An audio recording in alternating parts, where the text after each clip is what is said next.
Eu procedo dunha familia moi humilde que se fixo a si mesma, tanto os avós maternos como os paternos eran uns mariñeiros e outros eran labregos, pero o meu avó empezou a traballar nunha empresa de fundición, xa extinguida aquí en Carril, chegou a ser o encargado xeral da fundición, sendo analfabeto, e monta unha empresa que eu desde pequeno vivín en ela, non?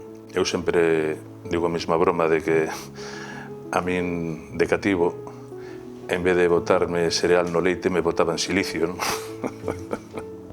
E eu de cativo, pois, pedía que se me metera, que me deixaran artellar cos maestros molderos e de aí ven a miña historia, non? E despois no ano 2000 foi cando decidín dar o salto para empezar a facer as miñas propias pezas. Non me é fácil desconectar moitas veces a cabeza dunha parte para dedicarme a outra. A parte industrial me contamina a alma, non? Puro estrés, presións a diario. A parte artística me dá a pausa, o bo sabor. E claro, todo isto deixa unha imprenta na alma considerable. Trabajo e esforzo. Non é claudicar, é unha continuidade.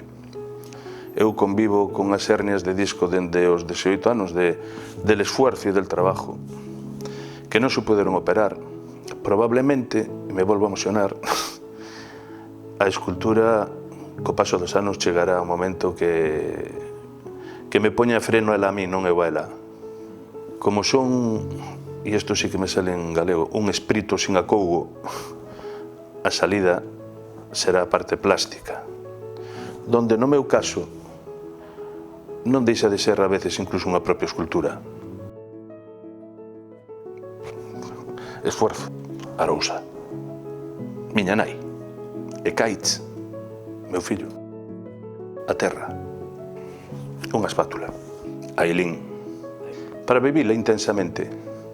Eu non entendo pasar pola vida sin deixarme unha pegada.